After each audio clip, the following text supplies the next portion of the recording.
I have been listening to some nonsense. I've been listening to a lot of like conspiracy theories and crap like that. You've heard like the flat Earth one, right? Like the Earth is flat. Yes. And it's one of those things that it makes sense using the math they use, but the math they use is wrong. So yeah, you can just, if you go to a beach, like a wide enough beach, if you just look, you can actually see the curvature of the Earth. But anyway, so that one's kind of funny. But then there's one that's interesting of the hollow Earth theory, and the nut jobs think that the Earth is like hollow, and there's like it's like inverted. If you go underground, gravity sort of flips, so that like the Earth's core is like another sun and everything, and it makes no sense. It's cool, but it makes no sense. But there are some other ones that are probably pish as well, but they're a wee bit more interesting to me because it's based around there are things that archaeologists can't explain, right? There's like artifacts, Egyptian artifacts that show up in like Florida or California or what have you, that doesn't really make any sense, and that stuff's kind of interesting. So there was an explorer, we'll call him like Jimbo. Jimbo the explorer was by all accounts some really well respected explorer. He'd worked for the Smithsonian for years and years and years. Okay. And in the 1920s he went to explore the Grand Canyon. And the Grand Canyon in America is really interesting because it's like impossible to get permits to sort of go and have a look about. The actual canyon itself, like the tourist destination that a bunch of people have been to, but you can't get permits to ride down the river and what have you that goes through it, which is is it the Iowa River? I don't know, it doesn't matter, but the point is it's really, really hard to get clearance. Now, there is a really old newspaper that reported Jimbo went and he reported his findings, and he swears that he scaled halfway up the Grand Canyon and he went into like a cave, and in this cave was an elaborate cave system, and there was basically cities in there, and there was like mummified remains and yada yada yada crap like that. Now he says that he took all these photos and he had all this evidence and what have you, and it's with the Smithsonian. Alright. The Smithsonian denies it and denies that he ever existed. But to me, that's where it actually gets weird, because he definitely existed. Yeah. So the fact they're like, nah, he didn't work for us, he didn't exist. Never heard of him. Yeah, exactly. Is that to me is actually what makes it a little bit dodgy. You know, there's a lot of like wacky. One of the interesting things as well is a lot of these different creation myths. The Native Americans that lived around that part of America, and still do, I think there's still some tribes around there. Part of their like creation myth is that there used to be like bug type creatures that lived underground, and then they were like, nah, this planet, this world's pish, let's go upstairs, and things like that. So basically it's part of their creation myth is that these caves and what have you, that people came out of the Grand Canyon and started living on the surface because it was better. So it's just kind of interesting how that coincides. And this gentleman's fuck's sake. He swears there was like these cave systems, and there's other people that swear there's these cave systems. One person explained it as, imagine the Earth is a giant rock, which it kind of is. Yep. A lot of rocks, maybe you'd know more about this than me, but they're actually like porous. Right. So like there's almost like canals running through the rock. So what they were saying is maybe the Earth is like that, and there's sort of like canals running through, so that's how people from Egypt somehow could have got over to like Native America in years before they had boats capable of it and things like that. Okay. And could easily be utter pish, but it's pretty interesting. Now, the bit where it gets really weird is and these are quite recent, there's cases from like the 80s and 90s even, where, you know, the Catacombs in Paris. Right, yeah. People have been down there exploring them, and they've heard like noises, they've heard chanting and things like that from like below, coming from like below. And there's a woman who like swears that she went down and there was basically like a giant reached for her like a guy who was like 8 feet tall, like reached to like grab her, and he was wearing just a robe, and he was like bald, and she screamed and like ran away, and she swears that it happened. And there's other groups that have been down those same catacombs and just disappeared and never came back and things like that. So there's a bunch of people, a bunch of like conspiracies that giants basically live underneath the Earth's surface, and some people think, because there was a sort of mass grave dug up somewhere in the States, might have been near the Grand Canyon, or and basically some of the skeletons were like over 7 feet tall. Yeah, I definitely heard about that. Yeah, have you heard about this? And it's weird. And the thing is archaeologists just go like, nothing to see here, look. Yeah, basically, and you're like, exactly, well, no, there is. The problem is that like when you get into all this stuff, it's like, oh, it was aliens. Like, no, I'm not saying it was aliens. I'm just saying there are legitimately like gaps in human history. Aye. That aren't really answered. There's a line in Rick and Morty where he goes like that.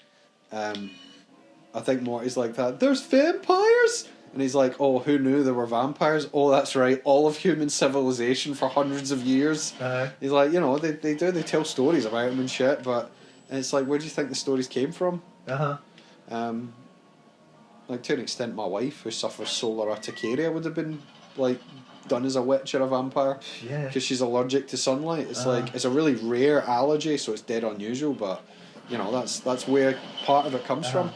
And it's funny you should say about like all this myth stuff, because there's definitely loads of stuff we don't know the reality to, and governments don't want to talk about. They don't, because I'm gonna sound like I'm wearing a tinfoil hat here, but like, and I don't. But yeah, exactly.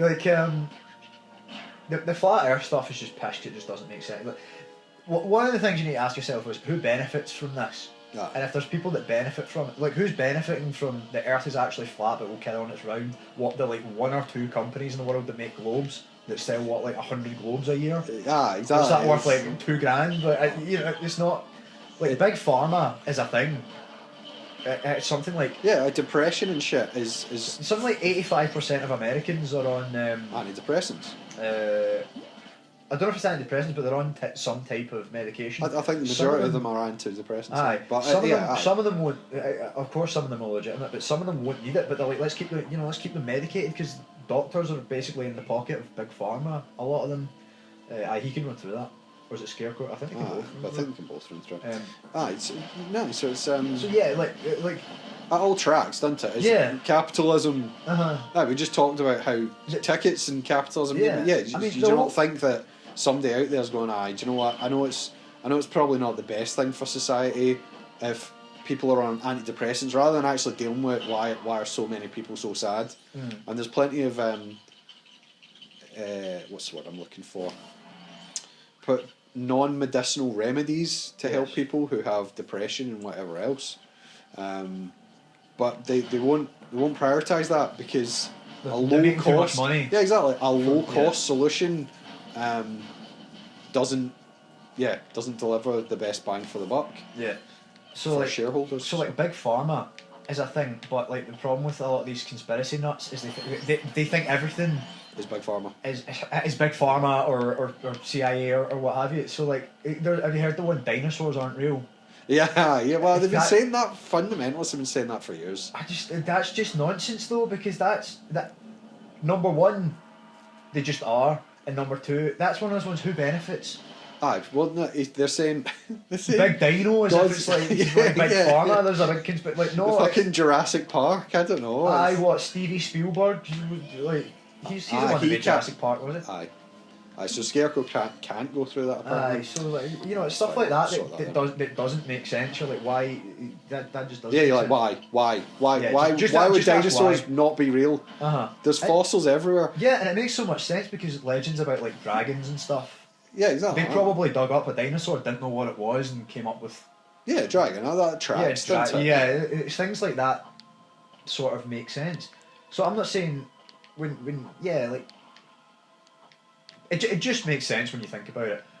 It makes more sense that dinosaurs are real than it does that they're not, basically.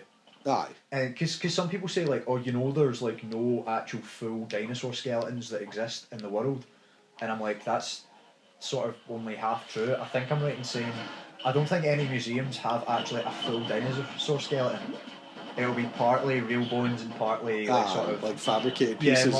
To put it together. Because I think some people say, like, oh, like, how do they know it went together that way? It's like, see if you've got enough pieces of the jigsaw, you can put it together. Yeah, because they're physiologically similar to, like, other animals, aren't they? Like lizards and chickens and whatever the fuck else. And again, it just makes sense. Like, say you have a right leg.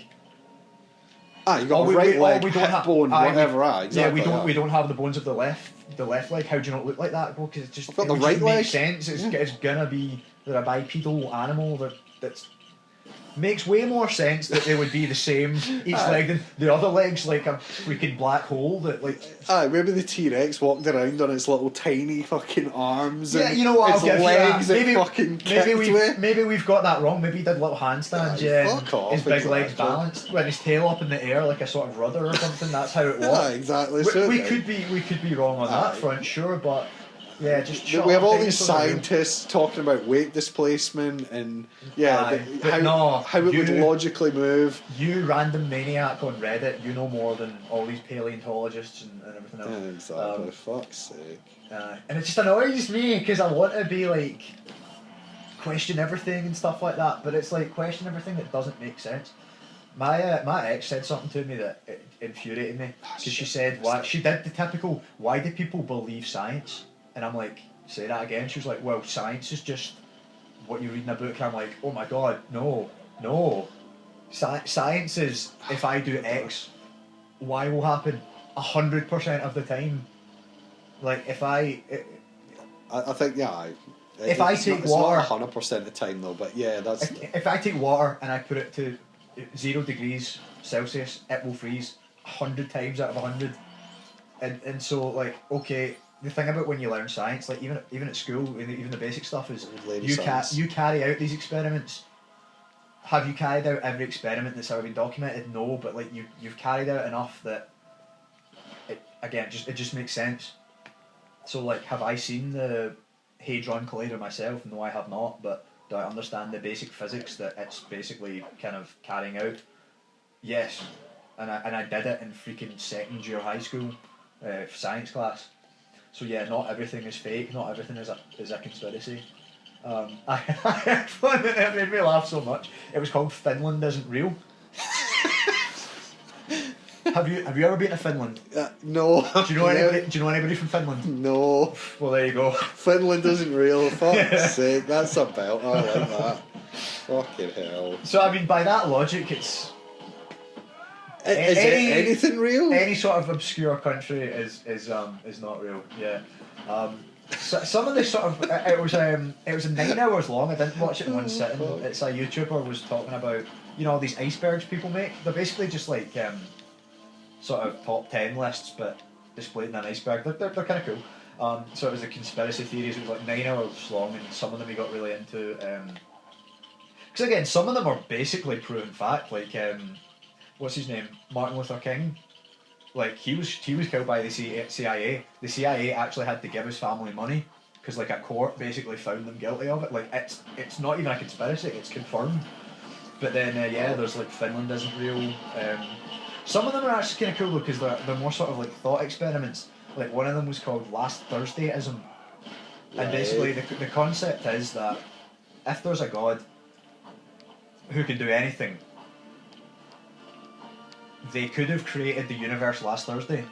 Because the thing is if they can do anything, and people talk about carbon dating and we know how old stuff, like the universe is X million years old, but if they can do anything, they could create a universe that's already that age, even though they just invented it.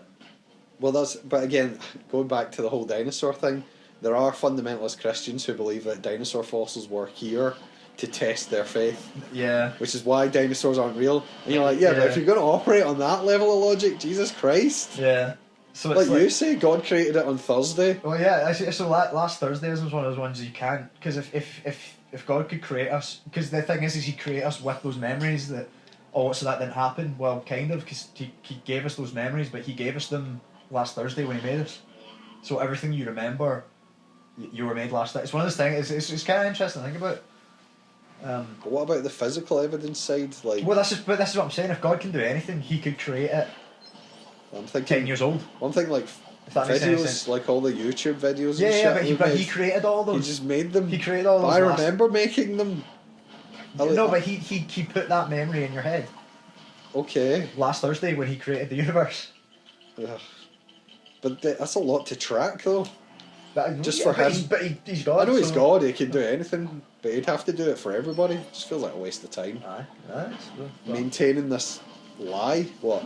So, the last Thursday-ism, is it every Thursday creates the universe? No, it was just last Thursday. Nothing. There was nothing existed before last Thursday, and then he created everything last Thursday.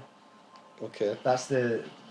And I mean, the day is arbitrary. It could be Wednesday-ism or whatever day you like. But yeah, it's kind of interesting because. It's very Matrix-y and kind of a concept. A wee bit.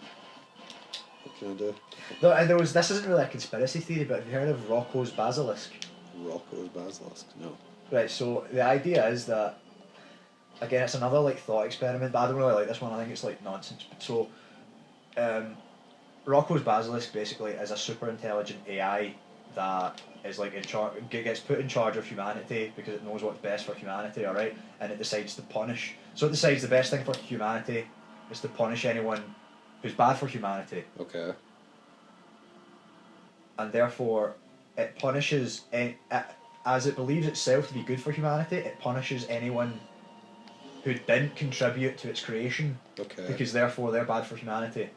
So, basically, if you don't now contribute to the creation of this AI, it will punish you when it comes to be, type of thing. So if I didn't create it in the first place, it's already punished you? Yeah, but if you don't create it, it can't punish you, but if you don't help create it when it's created, it will punish you. Wow. Yeah, I see what you mean. I don't like that one as much. That's just a chicken and egg scenario, isn't it? Yeah, exactly, because it's too many leaps in logic, but it's... Yeah. Interesting concept, but too many gaps in that one. So this will punish us all if we make it. We'll come and we'll just not make it then.